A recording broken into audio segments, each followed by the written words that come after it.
આ તો એમ હોવું જોઈએ. આ તો કે ભરવાડનો દીકરો મરી જાય ક્યાં બાપનો દીકરો, એવું ન હોવું જોઈએ. હા મજા આવે ભલામણ હાસ્ય. અને મને તો લોકો મુંબઈ તેડાવે ભાઈ, હાવ નવું કીધું એટલે તમને કહું, હમણાં તો પ્રોગ્રામમાં જામે ને એટલે મારા ઓટોગ્રાફ લે વિવેકભાઈ, કા સહી લે કા ફોટો પડાવે સેલ્ફી. મુંબઈમાં એવું નથી. મુંબઈમાં પ્રોગ્રામ થયો ને તો મને કે તમારે ચૂમી લેવા દેવી પડશે. એટલે ચૂમી ન હોય, હા વિડિયા ઘરે વિડીયો જોતા હોય નહીં કે ચૂમી આમ આમ ગાલ પાસે રાખે પછી આમ ચૂમી લે. એટલે ચૂમી મેં કીધું ભાઈ વિડીયો બંધ કરો, ઘરે અમારે ભરવાડમાં માઇન્ડ કરીને એકદમ સેટિંગ થયું હોય રહેવા દો. તાકે નહીં હો ભાઈ ચૂમી તો દેવી જ પડશે. તમે કીધું હે ભાઈ જો અમારે કાઠિયાવાડમાં ચૂમી હાટે ચૂમો થાય હો, તાકે તો રહેવા દેવી કીધું. એમ નહીં, મુંબઈમાં બહુ પ્રોગ્રામ જામે એટલે ગળું આમ પાસે રાખીને આમ એમ ચૂમી લે એટલે એમને મજા આવે. એટલે અમારે એવું નહીં. હા એક બસમાં હું જાતો ને ભાઈ મને ઘણા બધા કે તમે બધી કેટલી જાતના અવાજ કરો છો, તો એક અવાજ કરું તમારો. સુરત હારા પ્રતાપ તો સુરતમાંથી મારું નામ બન્યું અને અત્યારે આજ દુનિયામાં આય સુધી હું પહોંચ્યો છું. હા એકવાર 1992માં હું આ સાજીના મિત્રો આવે ને ત્યાં સુધી છું. પછી તમારે જેને ભાવ છે એને જ આપણે સાંભળવા છે. આમ સ્વિચ દબીને એટલે મજા આવે તો તાળીને દાદ દેજો, નકર હવે તાળી ન પાડતા. આમ સ્વિચ દબી એટલે આવો ડોરબેલ વાગ્યો. ડોક્ટરની ચેમ્બરમાં જાઓ, મિનિસ્ટરની ચેમ્બરમાં તમે જાઓ, વકીલોને તમે મળો, એટલે મોટા મોટા ધનવાન માણસને ત્યાં જાઓ એટલે ત્યાં ડોરબેલ હોય, સ્વિચ દોરેલી હોય, માથે ટંકોરો દોર્યો, પછી આમ આમ સ્વિચ દબે ને આવો અવાજ આવે.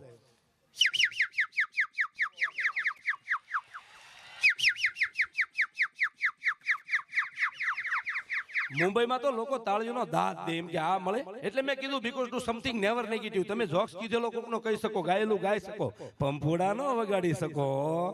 હા અમારે રાજકોટમાં ઓલા મશીન આવે, મશીન ગામડામાં તમે બધા અહીં વી આવ્યા ને તો ત્યાં તો કાંઈ મળે નહીં, એમ આ છે લાંબા થાય છે. એમાં કુવામાં ઓલું મશીન મૂકેલું હોય પાણી ખેંચવા. એ રાજકોટી મશીન હોય ને માથે કાચની શીશી બાંધી હોય, એને સેલઅપ ન આવે, એને ઉપાડવા માટે હેન્ડલ મારવું પડે, હેન્ડલ. એટલે એમાં ટીબી થઈ ગયો ને એનાથી હેન્ડલ ન લાગે. એ તો જેને હષ્ટપુષ્ટ હોય ને એનાથી જ હેન્ડલ લાગે. પછી આમ હેન્ડલ મારે ને પછી એમાં હવાનું પ્રેશર થાય ને એટલે આવી રીતે મશીન ઉપડે. જોજો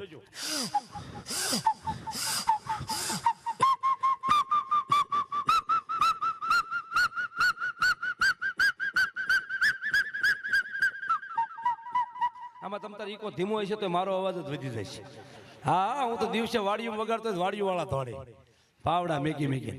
સુરતમાં મુંબઈમાં અમારો પ્રોગ્રામ વહેલા હારે મેં ગયેલા ફરવા. તેમાં એક જગ્યાએ આમ સર્કલ હતું ને આમ સરસ મજાનું તળાવ બનાવેલું હતું, ત્યાં બધા બેઠા હતા. એમાં અમે બધા તબલા વાળા સાજીદના મિત્રો ગયા. એમાં ગયા ને તો એક જણો વાંદરી લઈને બેઠેલો હતો, ડાકલું વગાડે ને ડગ ડગ ડગ ડગ વાંદરી ડિસ્કો કરે. તે બધા એને પૈસા આપે. તે અમે ઉભા હતા ને એમાં એક પતિ પત્ની નવા પરણીને આવ્યા. એમાં પુરુષે પૂછ્યું વાંદરી વાળાને કે આ વાંદરી ક્યાંથી લાવ્યો? 3 વાર પૂછ્યું, વાંદરી વાળો કઈ બોલ્યો નહીં. પછી પૂછ્યું તો ને એની પત્ની વાંદરી વાળા માથે ખીજાઈ ગઈ કે મારા ધણીએ તને 3 વાર પૂછ્યું, વાંદરી ક્યાંથી લાવ્યો, જવાબ કેમ નથી દેતો? ત્યારે એને વિવેકથી જવાબ આપ્યો કે બેન એને ભલે મને 3 વાર પૂછ્યું, મેં પૂછ્યું એને 1 વાર. એમને સમજ્યા જેવું છે. હા એકદાન અમે બસમાં જતા ને, બસમાં ટ્રાફિક હતું, અમે બેઠા હતા. એમાં 60 વર્ષના માડી સડ્યા, જગ્યા નહોતી. જગ્યા ખરેખર યુવાનોને આપણે આપી દેવી જોઈએ, પણ જગ્યા નહોતી. એટલે પછી કોઈ જગ્યા ન આપી. ડ્રાઈવર બહુ સમજ નહોતો કે માં ઓલા ગેર બદલાવે ને, ગેર લક્ઝરી બસના એ ગેર બદલાવે ને બોનટ હોય, તક માં અહીંયા હું તમે બેસી જાઓ, અહીંયા તમે તક નારે ના મારા રોયા ના તો ગરમ હોય કે પણ માં હું તમને ઓશીકું નાખી દઉં, ગાડલું નાખી દઉં, બેસી જાવ. તો ડોશમાં બેસી ગયા. બસ હાલી 2-3 સ્ટેશન ગયા એટલે પછી પાછા એક ગામ આવ્યું ને બસ ઉભી રહી હતી કે યુવાન દીકરી ચડી 7-8 જણા ઉભા થઈ ગયા. આય બેસી જાવ, આય બેસી જાવ, આય બેસી જાવ. બેન ખાનદાન હતા કે નારે ના. તા ડોશી બોલ્યા કે બેસી જા બટા, મારી જેવડી થાય છે ને તો આય બેહવાનો વારો આવશે, કે બેસી જા. એટલે અમુક જોક્સ એવા છે જે સમજાઈ જાય તો મજા આવે. પણ બધા મિત્રોજનો મળે. અમારે તો સારું જ બોલવું હોય અહીંથી, પણ તમારા માન ને તમારા પ્રેમ ખાતર ગમે નથી ઘટના ઊભી કરવી પડતી હોય છે. પધારો પધારો. શ્રી વાણંદ યુવા શક્તિ યુવક મંડળ તરફથી આપણને 1101 રૂપિયાની જબરજસ્ત ભેટ આપી અને આ વિધવા બહેનોની જે સહાયની અંદર આપણને કાર્યક્રમમાં ઉમેરો કરે છે, બદલ એને કોટી કોટી પ્રણામ. એટલે એક નાનો એવો અવાજ લઈ લો એક લક્ઝરી બસનો, જેનાથી હું ખાસ ઓળખાવ છું. પછી તરત વિવેકભાઈ સાંચલા ને આપણે રજૂ કરી દઈએ. સાજિંદા આવી ગયા છે અને આમ તો એ અવાજ પછી લેશું. આવે વિવેકભાઈ સાંચલા.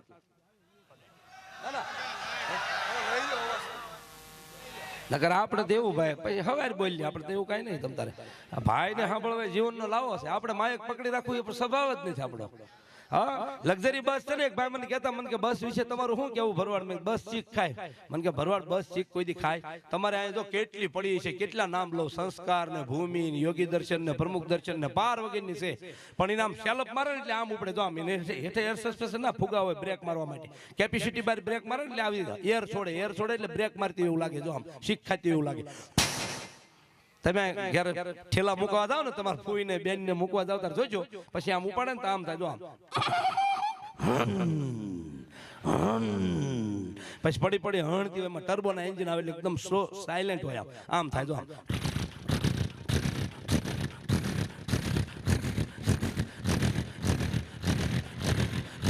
પછી પેસેન્જર ગોઠવાઈ જાય પછી કંડક્ટર આમ થાપલી મારે જવા દે અને ઉપાડે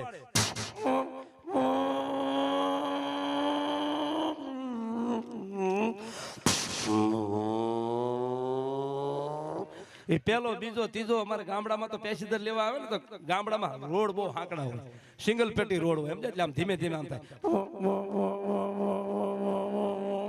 પછી ઓલા રોડમાં વળિયા આવે ને અમારે એના સરપંચ હોય ડામર ન હોય ખાઈ ગયા હોય કાંકરી હોય એમ નહીં આ તો કહેવાય નહીં પછી આમ રોડમાં આમ હાલી જતી ને તો આમ થાય પછી આમ રોડમાં હિંચકા આવે ને તો આમ થાય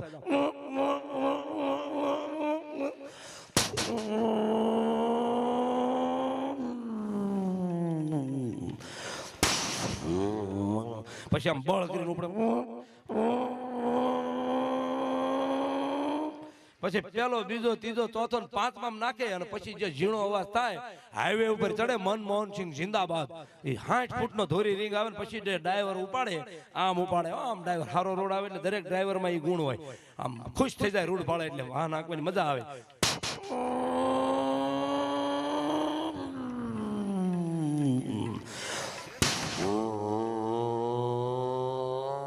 પછી પીડ પકડે ને પાંચમા ગેરમાં જાય ને આમ પછી આવડો મોટો પાડાના કાન જેવડા સાઈડ ક્લાસ હોય અને ડ્રાઈવર કંડક્ટર તો ગોટો વળી મારી પછી ગાભો પીડ્યો એમ હુઈ ગયો હોય અને ડ્રાઈવર એકલો હાલ્યો હતો ને ગીત વાજી આવતા હોય સાસ ગાલી દેવે દિયરજી મના લેવે સસરાલ ગેંદા ફૂલ સાસ ગાલી દેવે દિયરજી મના લેવે સસરાલ ગેંદા ફૂલ એવા ગીત વાગતા જતા હોય માલપા અને એ ડ્રાઈવર આમ જતો હોય પછી પેસેન્જર બધા ઊંઘ ઢળતા હોય માલપા પછી જેમ વડોદરા ઓરું આવે સામે એમાં ખરી જામી ગયો ને એમાં કોઈ ખટરવાળો બ્રેક મારે એને એર બ્રેક આવે હા તો લક્ઝરી ટ્રાવેલર્સ ડ્રાઈવરનો હાંકતો ની ડ્રાઈવર બ્રેક ના સપલામાં ફૂલ પગ દઈ દે એટલે એને બ્રેક મારે ને લેન્ડર કહેવાય એમાં અવાજ આવે તો આમ નક માલપા હુતા હોય બધા ગોટો વળી જાય હા હશે એના ઘર વસે હંપ ને જપ ને સાયકલ ને પંપ અત્યારે તો એક ભાઈ સુખી માણા ઘરે હું લગ્ન માં ગયો ને તેના લગ્નમાં ફડાક્યા ફૂટે એમાં સંગીત વાગતું બોલો હા ઓરિજિનલ તમે અહીં ફડાક્યા ફોડતા તમને ખ્યાલ છે ખાલી અનુભવ કરાવું આમ ફડાક્યો ફૂટે ને જો આમ થાય બાપુ ધ્યાન દેજો આમ પેલા આમ અધર જાય ફડાક્યા એટલે સીટી વાગે પછી જ ફૂટે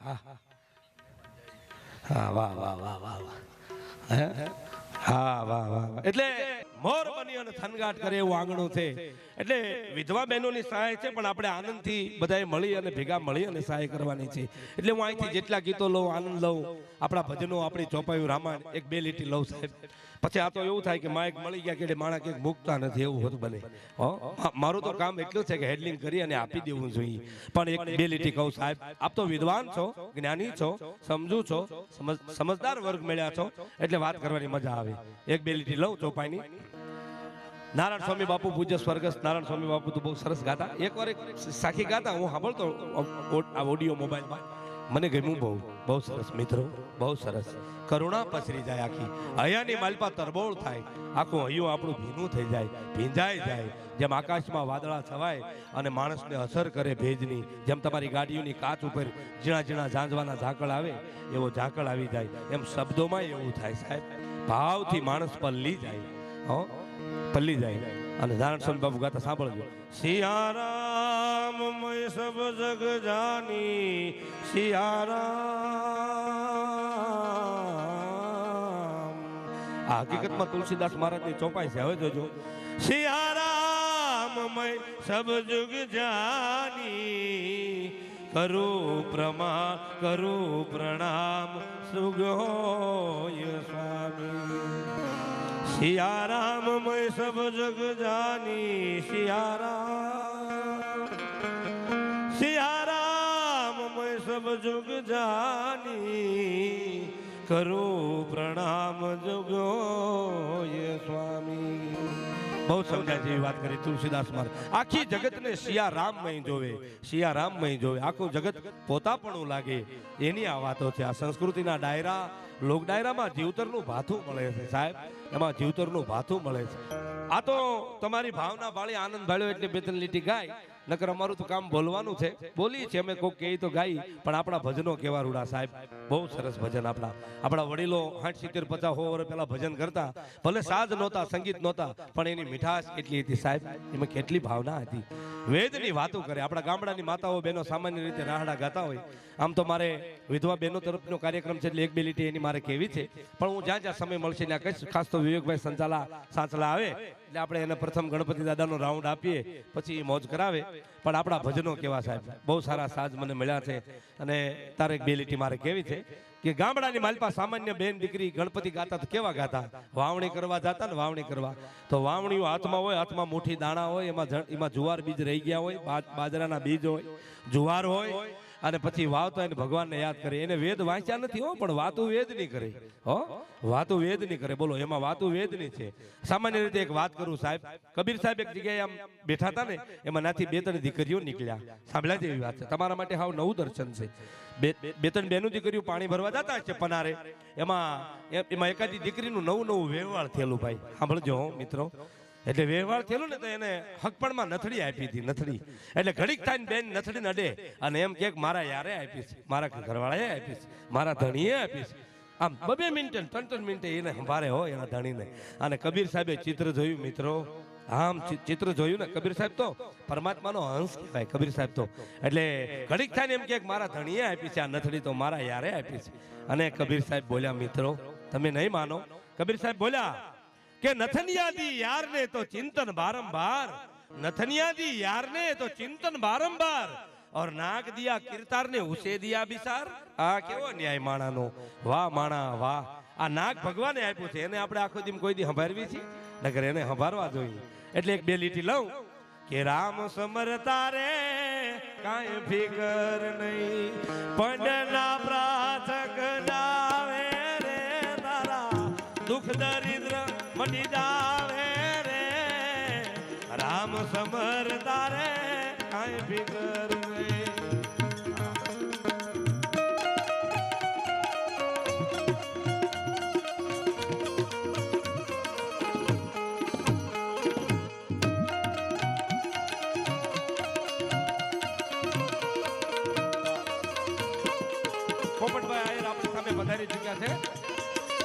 હવે સાંભળજો મિત્રો બહુ સારી કડી કવિ કે છે